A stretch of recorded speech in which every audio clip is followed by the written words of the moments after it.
8 years ago, we are going at it. Dana put us through a back workout. Yes. Or did I put us through a back workout? I think it was a I bit, think a it bit was of a like hybrid. both. Yeah, we picked. We kind of went back and forth. One thing, listen, I've trained with a lot of different people, and you know, when you and I have had the ability to train with each other, I was like, let's go.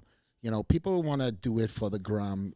You train. Yeah, I actually want to train. Of times. Oh yeah. And that was the first training session. If I stand, you know, if I'm correct, if I'm wrong, correct me. But at least that training session was one for the books, and I was like, a lot of volume, probably. A lot of volume. You're I love volume. Yeah, that's me too. So I love volume. most people start tapping out with me on volume. Yeah. Or they start finding the easier pathways, or they'll do less reps. Mm-hmm. That was your world. So maybe we done a little bit less weight, but you were putting in the work, and I was like, holy shit, she ain't gonna tap out. No.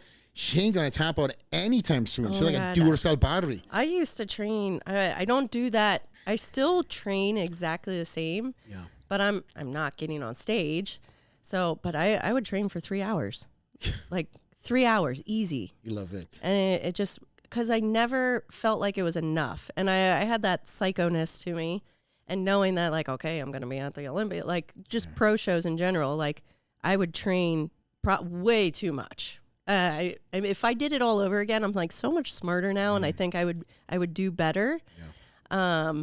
But yeah, 3 hours was like easy peasy. What was that? That was nothing. Was that a mentality that you had to change, or did somebody get involved and say, "Hey, listen, psycho, chill out"? Oh, I mean, so I worked with George Farah, and I did all my own training. No one, so he just did diet, right? Just nutrition. But I trained myself. I never had like an actual person that wrote up like, this is what you want to do. So there was a couple times where we were in the same area that we would train together. So the one time he was at Bev's, and when we happened to be in New York at that time, so I met him to train shoulders with him. So I trained shoulders, and I got done, and I was like, that doesn't even feel like a train. So I went, and he probably doesn't know this, but I went home that night and trained shoulders again. Because he was like, Dana, you're doing too much. Because like he knows me, I'm a complete psychopath. Mm-hmm. But I did it, and I was like, I don't know, George. Like I know you know what you're doing, but I went home and trained them again. I drove back home from New York and trained probably shoulders at 10 o'clock that night because it didn't feel like enough. Pennsylvania. Mm-hmm. What's that? 6 hour drive? I mean, I I don't remember, but it's like at least 4. How long were you thinking about that shoulder workout? When you get home, you're like, I'm going to have this up as soon as I get in. No, I'm sure that was you. 6 hours of thinking probably about I was like, I know I'm not going to tell him. Here you, George, you know, I trained again that night. 6 years later. Sorry, George. Yeah, sorry, George. You know, I said I was going to listen. He was like, you're doing too much, D. Yeah. Like, stop. Did you change your training style at all going into then the Olympia for the 2013? Like, did you go, you know, more, instead of the 3 hour workouts, more specific things, or did you continue the same style? No, it was the same. You know what? I did change my training. So after the second Olympia, I got second, which was fine. But it was probably, I always tell people, because, you know, being first is awesome. You know, I love being first. Yeah. Being number one, yeah, it feels awesome. But when I got second place at Olympia, I was obviously very devastated. I was like, oh my gosh, I thought my world was going to end. I was like, oh my gosh, no one's going to follow me anymore. And I went back, and I remember Rob and I having a pretty hard conversation. It's like, we're like, cool, what do we do now? Like, this feels weird. You're not first anymore. Do we do something? Do we say something? And we went back to our booth, and there was a 5-hour line. No one cared. Nothing changed. And it made me realize it's like, you know, people do follow me, and they love that I am competing. They follow the journey. I'm putting YouTube content out. But that's not why they didn't start following me because I was Miss Olympia. They followed me because of everything else. Long before the title. Long before that. And I had to, it almost like I didn't, for some reason, realize that. But getting second and realizing like, no, everyone's still there. Everyone's still here. And for the next Olympia, because I was always into like, you know, going real heavy. And like when I would start getting ready for shows, obviously you kind of want to take care. Like you're a little bit safer. Like you weren't probably maxing out your bench press like 3 weeks out from the Olympia. Just not smart.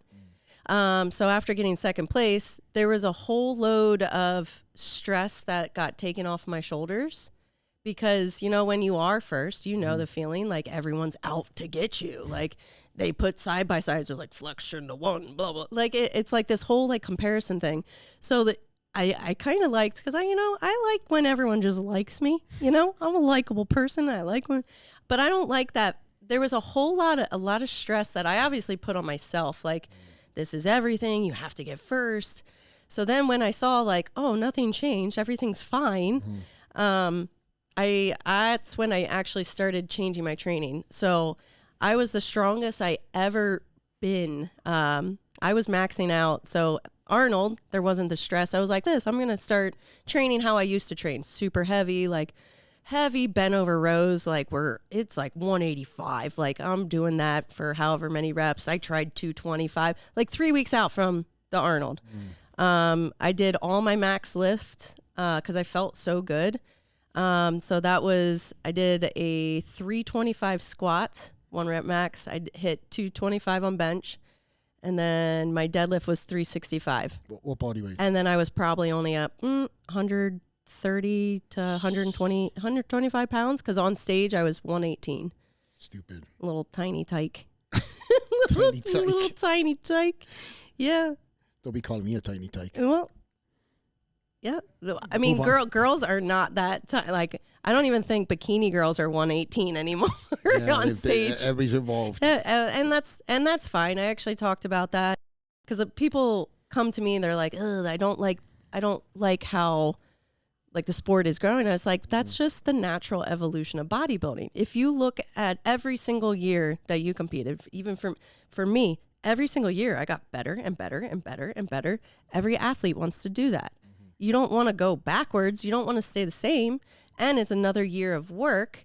Of course, you're going to look better. You're going to be a little more conditioned. You're going to be a little harder or a little bigger.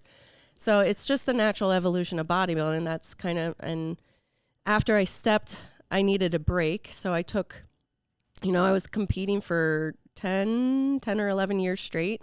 And as an amateur, because I think I started competing in 2005. And as an amateur, I was doing like 3, 4, 5 shows a year. Like it's a lot on your body. Back then, I didn't really know what I was doing. I would slow it down. Once I was pro, I was only doing like 2 shows a year. 3 the year I had to make it to the Olympia. I did 3 that year. But I forget what was I even talking about? You covered like 3 different subjects in 1 minute. You went from the evolution of bikini. Oh, yeah. To talking about a 5-hour line to now something else. But we'll stay on track, DLB still. So yeah.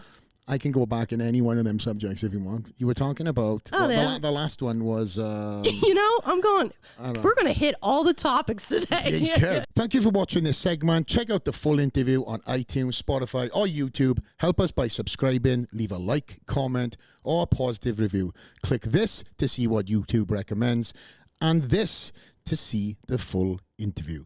See you on the next one. Out.